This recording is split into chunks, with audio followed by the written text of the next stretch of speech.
Hey, this is Aaron with a 2400 point battle line and my first game ever against a dwarf army. So this player has just joined the local gaming group for Warhammer Fantasy I've been trying to build, and I'm very excited to have him in the group. So he played a lot in 7th edition, but once 8th rolled around, a lot of the players in his group didn't really give 8th a chance and kind of left to play 40k, unfortunately. But he's got 4 fully painted and fully based and magnetized armies. He's got his dwarfs, warriors of chaos, orcs and goblins, and most importantly, the Bretonnians. So, uh, definitely excited to play against all of his armies, and he's looking to get more games in with the 8th edition rules and get more comfortable with that rule set. So, going to deployment, he's got a grudge thrower with a rune that lets him reroll his scatter dice. He's got a cannon. He has another grudge thrower, and then a big unit of hand weapon shield dwarf warriors. And in there he has a hero level combat character with a great weapon and a dispel scroll type item. Then he has a lord level combat character with a great weapon, a 1-up armor save, and something called the Oath Stone. And I don't remember what that does. And looking more towards the center, he's got an organ gun, good sized unit of elite infantry. I think they're called hammerers. And then he's got a BSB in that unit. He's got a unit of thunderers, and out in the far right he's got 2 bolt throwers. So I'm using the same list that I used in my last game. So 2 units of skirmishers with blowpipes, 25 Saurus warriors, full command. I've got another unit of skirmishers with my level 1 of heavens with a dispel scroll. A Bastillodon, 26 temple guard, full command. My level 4 lore master of high magic with harmonic convergence, the channeling staff, becalming cogitation, soul of stone, and it's also my BSB. I have a single salamander next to them, another unit of skirmishers, ancient stegodon with the sharpened horns upgrade, and out in the far left I've got 1 scarvet with the armor of destiny and a great weapon, and the other one has sword of might, dawnstone, charm shield, and light armor. So this is a scout move with my chameleon skinks. Try to threaten his war machines a bit. So I scouted first, and then he counter scouted with his, I want to say they're called rangers, but all I remember is that they had great weapons and they could scout, which I thought was pretty dangerous. So going to Lizardmen turn 1, out on the left, I just move my scarvets as far forward as possible. I figure I really got to get those war machines taken down, and my 5 chameleon skinks are not going to do it alone. So at least I have a 4-up ward on one and the charm shield on the other that might be able to survive to get back there. So just hide my ancient stegodon behind the building, and yeah, he's just too juicy a target for war machines. So I figure maybe once I clear a few of them out, I can bring him out late in the game and maybe do something.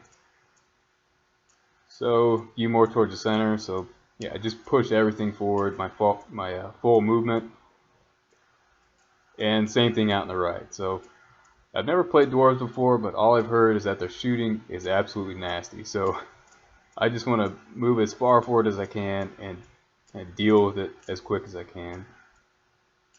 So just an overview of the board after Lizardmen turn 1. So magic was pretty weak again. He dispel scrolled something.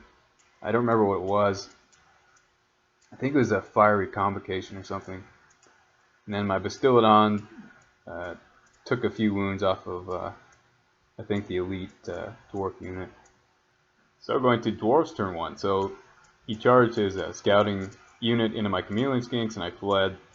They just weren't going to hold up to that. So the skinks had shot out his cannon, but did nothing on my last turn. And in his shooting over here, so one of his cannons shoots at my scarvet and misses the shot, luckily. Then his grudge thrower lands a direct hit on top of a scarvet, and I passed my ward save. So felt very fortunate over there. But towards the center, he lands another grudge thrower shot directly on my salamander and just crushes him, kills him right away. And that was a really smart target because I was in position next turn to lay a big flame template on his warrior's unit.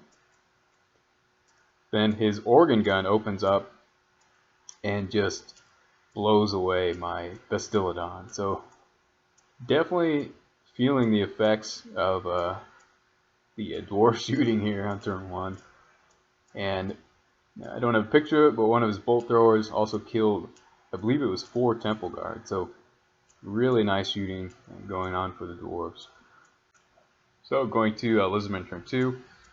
After seeing his deadly accurate dwarf shooting, I just decided I've got to get into combat. So closest thing I could charge was this scouting unit of a great weapon warriors. So I go ahead and make the pretty easy charge into them. So I know it's going to take a while to grind through them, but I figure this way I'll be able to get those points for that unit, and hopefully I'll win a combat on his turn so that I can reform and charge his war machines on my next turn without consequence. So same thing in the middle. I just charged my temple guard into his big warriors unit. I was pretty scared of that unit with 2 combat level characters in there, but I figure if I don't get into combat, I'm just going to get shot too much to be effective anyway. So I might as well lose the bodies in combat while I've got them. They also move my skirmishers forward to threaten his grudge thrower in the back. And on the far right, make a charge with my other skirmishing unit into his bolt thrower, which is very nice.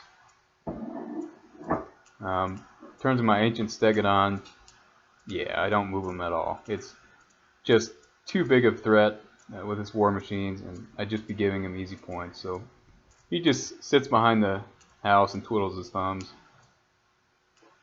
And a view towards the center after my remaining moves. So I also moved another skirmisher unit forward to try to get lucky to shoot his organ gun down with poison. And this also serves a dual purpose to block his elite infantry from getting a flank charge on my temple guard. So didn't want that, so kind of a dual purpose role for them. And in my shooting phase, I get very lucky, and my skinks actually kill the organ gun with poison. So very lucky for that to happen, and I was pretty pleased that it did, because if that thing's left to fire, it'll just tear up anything I have. And my other unit of skirmishing skinks took 2 wounds off of his grudge thrower, which I couldn't really complain about. It's definitely above odds to do that.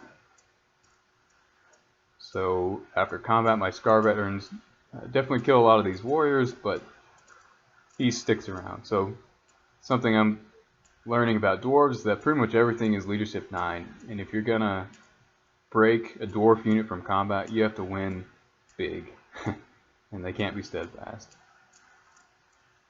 So in this combat, I lose, let's see, 6 temple guard and only kill 2 warriors, and that's even though I got a hand of glory on my temple guard. So I made my temple guard weapon skill 7, and still I just got my butt kicked by these warriors and the combat characters. So that was a little scary. I directed a bunch of attacks at his general and got one wound through on his 1-up armor save, so starting to weaken him. Really my decision behind that is that he's the main threat and he's going to kill most of my temple guard. So even though I could kill quite a few more warriors, the main threat I think is that high strength general. So going to Dwarfs turn 2, he charges my skinks with his thunderers. So that was his only charge. Here's an overview of the board as it looks on Dwarf turn 2. So after combat, they clean up my skirmishers, run them down, and end up where you can see them.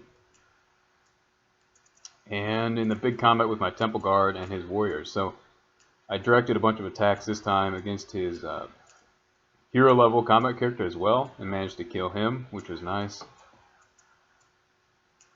And yeah, still had weapon skill 7 on them from Hand of Glory. Didn't lose quite as many Temple Guard this time, so actually won combat, but he held on his leadership 10 rerollable with his general and VSB. And over here my Scarvets continue to knock chunks out of this scouting unit, but he holds, of course, on his leadership 9.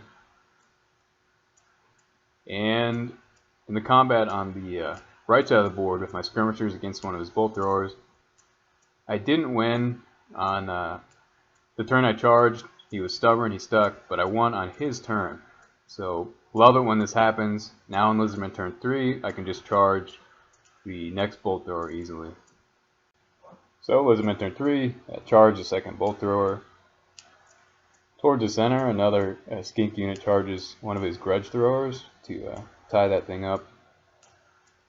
And a view towards the center. So I charged his thunderers with my Saurus warriors. And I thought this could end up really well for me, because apparently the dwarves have a rule where when they flee, it's -1 to the distance that they flee. I think it's called short legs or something hilarious like that. But I figured, there's a pretty good chance that those thunderers will not flee far enough to bounce through his unit, and they'll be parked right in front of his elites.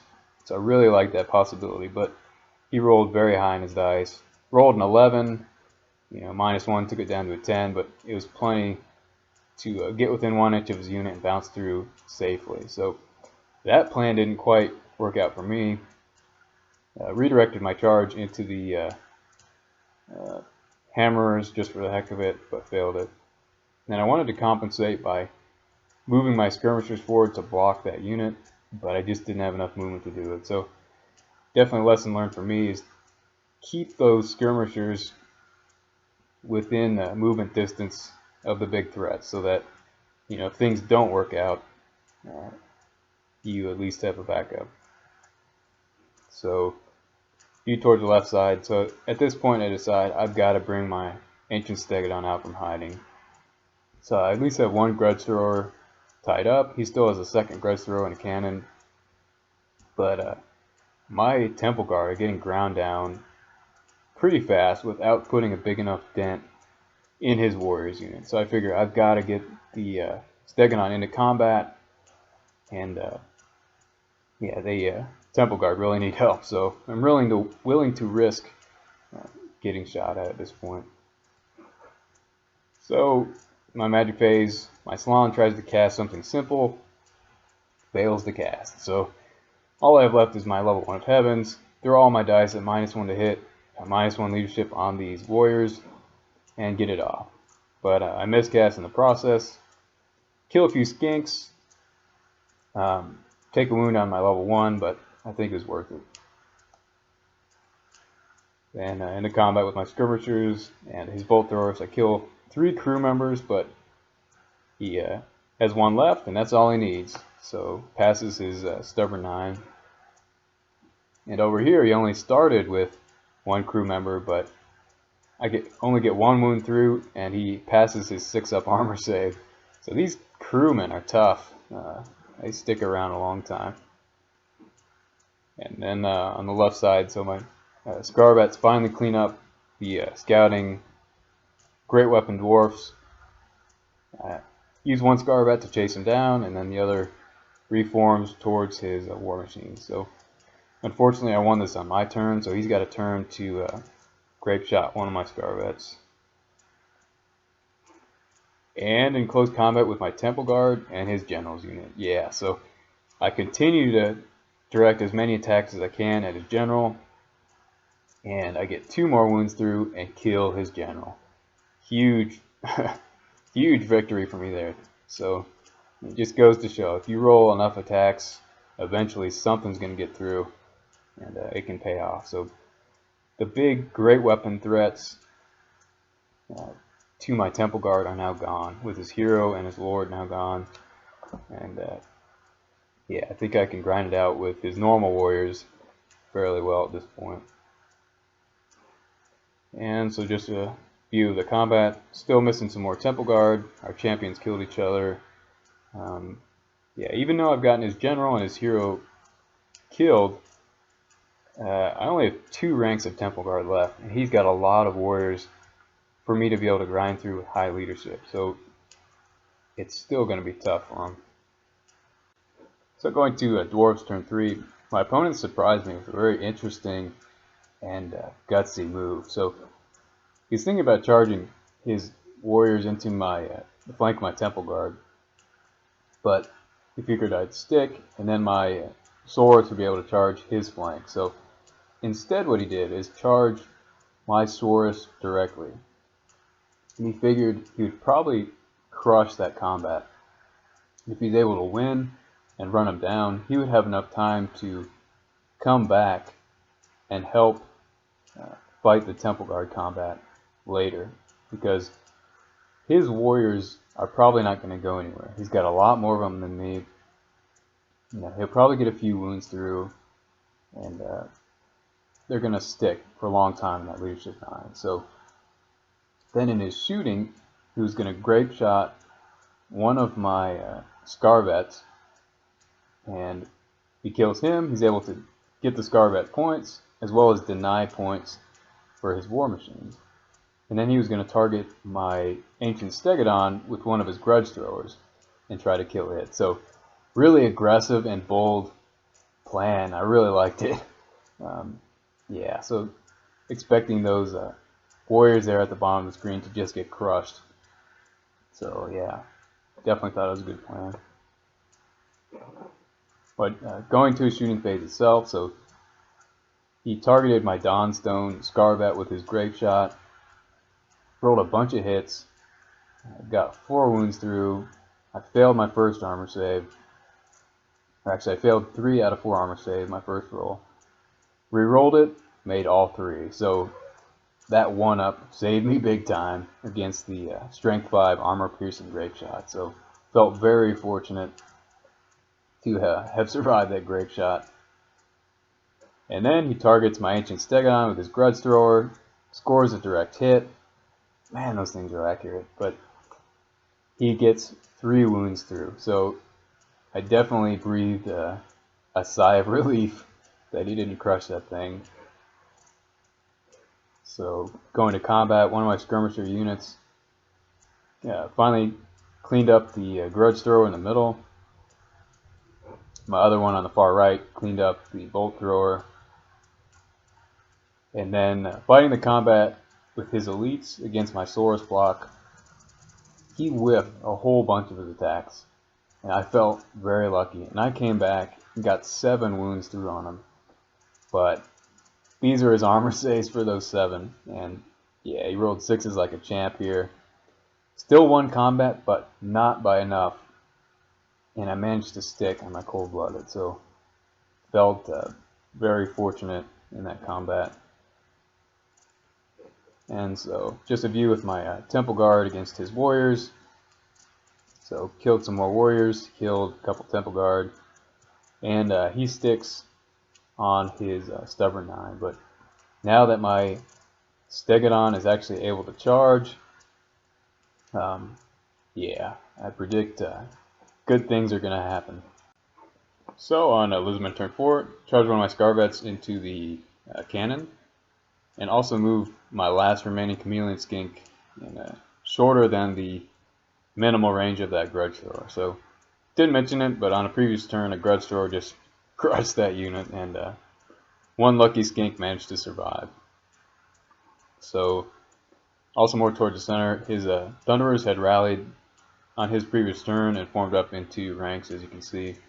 So I figured if I charged 2 Skink units into that unit, I have a pretty decent chance of winning. But I made the charge to the front, but failed the easy one to the rear. So here's just an overview of that.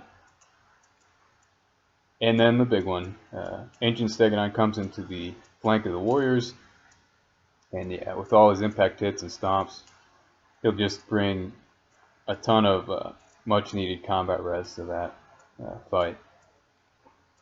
So just an overview of the after movement phase on Lizardmen turn 4. And I finally have a good magic phase. I get off Hand of Glory on my Saurus, so I get him up to weapon skill 5 to match the weapon skill 5 of these dwarf warriors. So puts them hitting me on 4s, and then I also get -1 leadership, -1 to hit on that unit as well. So they're now 5s to hit me, which should allow those swords to stick around and deny points a little bit longer. So my Scarbat cleans up the cannon pretty easily and reforms to face the Grudge Thrower, and I'm within minimal range, so I can't be shot. So worked out perfectly there. And so Skinks against the Thunderers. We each kill 2 of each other. He is a musician, I charge, so combat bounces there. And in the big one. Wow. So my Ancient Stegodon runs down the unit, and my Temple Guard reformed to face the rear of his hammer. So my Ancient Stegodon went to town. So he rolled a 5 on his impact hits. So D6 +1, so he got 6 through. He killed 6 dwarfs with impact hits. He rolled a 5 on his Thunder Stomp, killed all 5 there. In total, I believe he killed 15 dwarf warriors by himself, which was just crazy. And that's exactly what needed to happen. So I actually killed enough to bring him below Steadfast between all the Stegodon damage and the Temple Guard. Put him on double 1s, and the Stegodon ran him down. So big point swing there for the Lizardmen. So it's just a picture of my Temple Guard reforming to face the rear of his warriors. And just an overview shot. So we fought the warriors combat. He couldn't do enough with all those spells on him, and I was within my general's leadership and BSB, and I stuck around. So we called the game at this point because my opponent ran out of time, so we really didn't have time to fight this out. But it looks like I was in a pretty good position to come into the rear of that unit and finish it off. So overall, I think the Lizardmen list performed well, just like it did last time. A couple observations. I was really worried about my war machine hunting capabilities in this list, but my core skirmishers performed that role really well this game. So able to charge some bolt throwers, sneak back and charge a grudge thrower, get very lucky, and poison down an organ gun. So they definitely surprised me with their speed and ability to hunt war machines. So also didn't really get a chance to see my Salamander and Bastiladon go to work, so we get shot off turn 1. So still not quite sure how good they are. Scarbets were still the all-stars of the list, just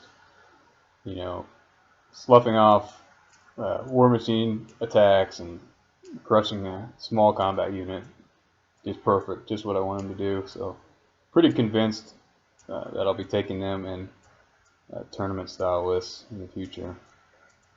My Ancient Stegodon, this was the first time he's ever gotten into a meaningful combat, and man, he just crushed through the infantry. It was awesome. So loved seeing his power on the table finally. And big thing I'm noticing is that I have so many points invested in my my magic phase, and I'm not getting a huge payout from it. So my defensive magic has been pretty good, but my offensive magic has been pretty terrible. Yeah, I really like the idea of being able to swap spells, turn 1, and get something like Weissens that I could use more towards the mid game, but I don't know what it is. I guess, my turn 1 and turn 2 magic phases have just been too weak to really be able to do it, because once I actually get to the mid game and I haven't swapped something, then I'm in combat and I need to throw a bunch of dice at Harmonic Convergence and Hand of Glory and don't really have the time to swap out spells at that point. So really have yet to see the power of that lore attribute, um, which is unfortunate. I really like the idea of it, and hopefully it'll come through for me in the future. Overall, really enjoyed the game against a new army I'd never played before. My opponent was very enjoyable to play against. He was, very willing to teach me the dwarf rules, and in return learn about the new Lizardmen. So always nice when you can play an opponent that's willing to talk about the strategy and the thinking of the game. So definitely looking forward to playing against many of his other armies in the future. And we were having a conversation during the game, and we both play Bretonnia, and we both end up watching Once Bitten 360's channel quite a bit. So we were thinking, we have 2 Bretonian armies. We could use at least one of those to proxy an army for Once Bitten in a Skype game. So we're thinking that in the future, maybe one or both of us will challenge Once Bitten to a Bretonian civil war and do a Skype game. So sounds like a lot of fun, and I'd love to do that in the future. So Once Bitten, if you watch these reports at all, the gauntlet has been thrown down. So future challenge for Bretonian civil war. Anyways, hope you guys enjoyed the report, and hope to get another game in soon and keep building up this gaming group.